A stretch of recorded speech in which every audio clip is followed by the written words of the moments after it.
저희 BTV는 시청자의 뉴스 보도 참여 기회 확대를 위해 주민들이 직접 취재한 뉴스를 전해드리고 있습니다. 지난 시간에 이어 이번에는 완주와 진안 소식을 차례로 연결해 볼 텐데요.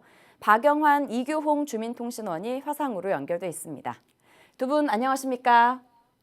네, 안녕하세요.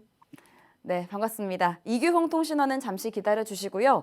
완주 소식부터 가겠습니다. 박영환 통신원, 이 송전설로 관련 내용을 가져오셨는데 최근 한전이 전남 신안 해상풍력과 전북 서남권 해상풍력을 연계하기 위한 송전선로 개통 보강을 추진 중인 내용, 저희도 얼마 전 보도를 했었는데요. 이 선로가 완주를 경유할 것이라는 소식이 알려지면서 주민들의 반발이 거세다고요. 네, 그렇습니다. 주민들은 34만 5천 볼트 신정읍 신계룡 송전선로 건설 사업에 대해 지난 5월 한전 공청회를 통해 알게 된 것이 반발의 시작이었습니다. 이 사업은 작년 4월부터 지자체 합동사업설명회와 방역입지선정위원회 회의를 통해 12월 22일 최저 경과대역에 완주군이 8개 읍면이 포함되었는데요. 주민들은 정작 한전의 사업 설명회가 있기 전까지 내용을 전혀 모르고 있었습니다. 완주군 행정과 주민 대표로 참여한 광역입지선정위원들도 완주군 경유에 대해 주민들과 전혀 소통을 하지 않아 주민들이 분통을 터뜨리고 있습니다. 주민들은 지난 4월 국회의원 선거 전에 알았다면 백지화를 추진할 국회의원 후보를 선택할 수 있었는데요. 이 선택마저 잃은 것에 대해 무척이나 아쉬워하고 있습니다. 소양면과 동상면 주민들은 절차상의 문제점을 찾아 송전선로 백지화를 추진하기 위해 전북환경연합 이정현 공동대표와 연대하였습니다. 이후 소양면은 6월 26일, 동상면은 7월 16일 백지화 추진위원회가 구성되었습니다. 네, 주민들이 전혀 모르고 있었다는 게 참 아쉽습니다. 이 소양면과 동상면의 백지화 추진위원회가 구성됐다고 하셨는데 그렇다면 이 추진위원회 입장은 어떻습니까?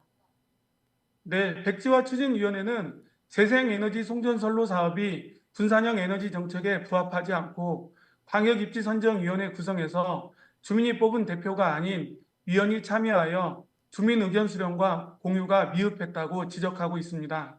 또한 소양면 백지화 추진위원회는 최저 경과 대역에서 지난 성수면과 마령면 일부가 제외된 것에 대해 한전에 명확한 답변을 요청하고 있습니다. 네, 이 현재 한전에서는 이 최적 입지 선정위원회 구성 절차를 밟고 있는 걸로 아는데 완주에서는 이 위원 명단을 제출하지 않았더라고요. 그 이유가 뭔가요?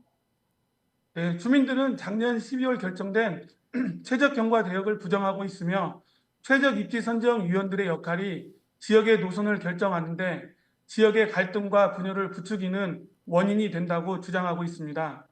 소양면과 동상면 주민들은 처음부터 입지 선정 위원들의 명단을 제출하지 않았으며 이미 제출한 읍면도 명단을 취소하고 있습니다. 네, 이 앞으로도 주민 반발이 좀 계속될 것으로 보이는데 그렇다면 이 다음 계획은 어떻게 되십니까? 고산면과 운주면 수해 복구가 끝나는 대로 완주군 송전탑 백지화 추진위원회가 구성될 계획입니다.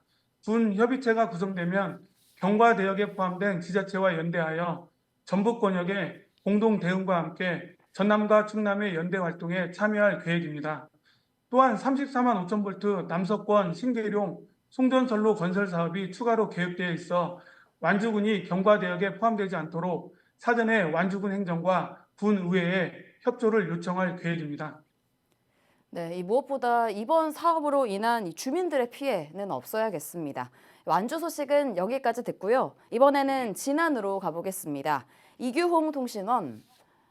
네, 지난해 네, 10월 네. 이 진안군 마령면의 한 돼지 사육장에서 가축 분유로 의심되는 폐수가 유출된 가운데 진안군이 이를 경찰에 고발한 사건이 있었습니다.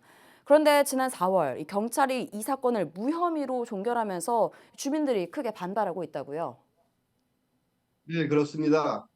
폭우가 쏟아지던 지난 7월 18일 진안군청 앞마당에 진안군 마령면 주민들이 모여 집회를 열었습니다.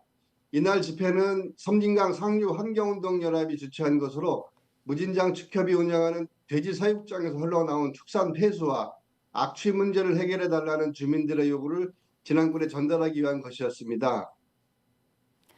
네, 이 다른 곳도 아닌 축협이 하천에 폐수를 방류했다는 건데 그동안 그 지역에서는 어떤 일이 있었던 겁니까? 지난군 마령면 오동 2길에 위치한 무진장 축협 마령 생축 사업장은 1986년에 설립한 돼지 사육장으로 6천여 마리의 종전을 사육하고 있습니다. 설립 이래 지금까지 인근 지역의 주민들은 돼지 사육장에서 흘러나오는 악취로 40년째 고통받고 있다고 하는데요. 악취의 정도가 생존권과 재산권을 위협하는 수준이라고 주민들은 호소하고 있습니다. 그런데 문제는 악취뿐이 아니었습니다. 지난해 9월 축사 인근에 사는 조정평 씨는 축사에서 흘러나온 새까만 폐수가 도랑으로 흘러 들어가는 것을 목격하고 군청에 곧바로 신고했습니다. 신고를 받고 현장에 출동한 진안군 환경 담당 공무원이 폐수를 채수해 전북자치도 보건환경연구원에 성분 분석을 의뢰한 결과 암모니아성 질소는 평소의 7,000배 이상, 생물화학적 산소 요구량은 평소의 130배 이상 초과한 가축분뇨로 인한 오염으로 확인되었습니다. 이에 지난해 10월 1일 진안군은 무진장 축협을 축산 폐수 유출 혐의로 진안경찰서에 고발했습니다. 네, 그런데 경찰의 조사가 진행되기도 전에 주민들은 해당 축협이 증거를 인멸했다고 주장하고 있습니다. 또 이건 어떤 내용인가요? 맞습니다. 무진장 축협은 진안군의 고발이 있은 직후 폐수 유출 지점으로 의심되던 슬러지 저장 탱크 3개를 무단 철거했습니다. 이 폐수 저장 탱크는 정부 보조금 연한이 남아있어 축협은 보조금을 반납하면서까지 철거를 추진했다고 합니다. 네, 이 경찰의 이번 무혐의 결정에 대해서 주민들의 반발이 클 것 같은데 실제로 현장 분위기는 어떻습니까? 주민들은 경찰이 좀 더 적극적으로 농장 압수수색 등 폐수 유출에 관한 수사를 진행하지 않은 것에 대해 불만을 토로하고 있습니다. 최규진 섬진강 상류환경운동연합 사무국장의 말을 직접 들어보시죠. 공무원이 현장에 갔을 때 누수를 의심할 만한 결함을 발견하지 못했다 해요. 결함은 없었지만 분명히 결과는 있잖아요. 주민들은 슬러지 탱크가 철거되는 동안 이를 막지 않은 진안군과 경찰의 태도를 이해할 수 없다는 입장입니다. 또한 진안군 의회 역시 축산 폐수 방류로 인해 상수원이 오염됐는데도 지난 6개월 동안 이 문제를 의회에서 한 번도 의제로 다루지 않은 점에 대해서 분통을 터뜨리고 있습니다. 네, 앞서 이 폭우 속 집회에 나선 지역 어르신들의 모습이 참 안타까운데요. 미리 조치가 취해졌다면 참 좋았을 텐데요. 네, 그렇습니다. 산업화 이후 농촌을 떠나는 이들이 꾸준히 늘면서 농촌 주민들은 이제 소수자가 되었고 거기에 더해 초고령화로 인해 자신들의 주장을 강하게 어필하지 못하고 있습니다. 우리 사회와 정치가 좀 더 소외된 농산어촌 주민들의 목소리에 귀 기울여 주기를 바랍니다. 네, 지난 소식까지 들었습니다. 이 두 분 주민통신원이 주신 이야기 저희도 잘 지켜볼 수 있도록 하겠습니다. 오늘 박영환, 이규홍 통신원님 수고하셨습니다. 고맙습니다. 감사합니다.